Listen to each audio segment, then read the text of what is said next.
আমরা মুসলিম, আমরা লড়তে জানি, একে অপরের বিপদে ঝাঁপিয়ে পড়তে জানি।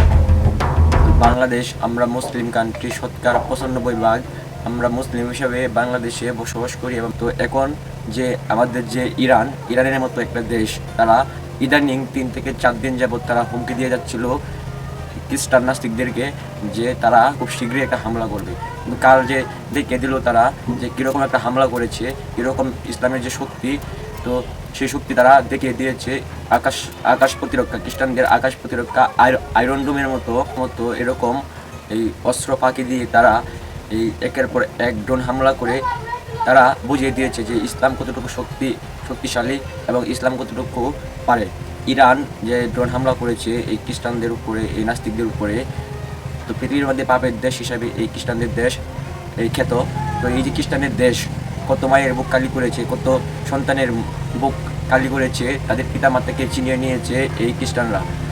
তো ইহুদি নাস্তিক যে এই দেশগুলোর মধ্যে তারা গাজায় আল আকসা মসজিদ, যেটা জিনরা তৈরি করেছিল আল আকসা মসজিদ, সেই মসজিদে তারা নানা রকম বাধা, নামাজ পড়া এবং বিভিন্ন কর্মকাণ্ডে তারা বাধা দিয়েছিল।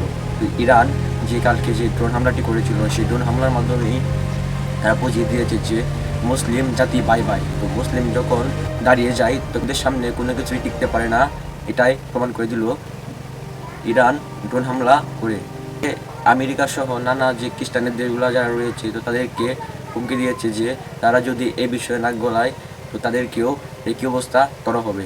ইরানের যে বীররা রয়েছে, আমাদের মুসলিম কান্ট্রি যে ইরানের যে বীররা রয়েছে, তারা দেখিয়ে দিয়েছে মুসলিম জাতি তারা পারে না, এমন কোনো কাজ নেই যে কারো কাছে মাথা নত করতে জানে না, বরং সত্যকে সামনে নিয়ে, ইসলামকে সামনে নিয়ে, নবীর আদর্শকে সামনে নিয়ে তারা এগিয়ে যেতে পারে। স্বাধীন এবং সার্বভৌমত্ব রাষ্ট্র হিসাবে এই ফিলিস্তিনকে বিশ্বের মানচিত্রে স্বাধীন এবং সার্বভৌমত্ব রাষ্ট্র হিসাবে স্বীকৃতি যাতে দেয়, সে আশাটাই আমরা ব্যক্ত রেখে আজকের মতো বিদায় নিচ্ছি।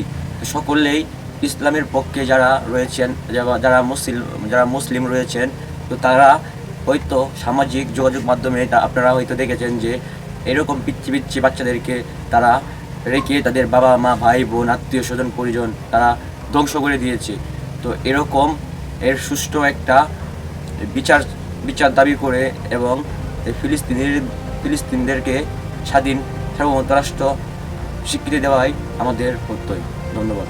সকলেই ভিডিওটি শেয়ার করবেন এবং আরও নিত্য নতুন ভিডিও পেতে আমাদের পেজের সাথেই থাকুন।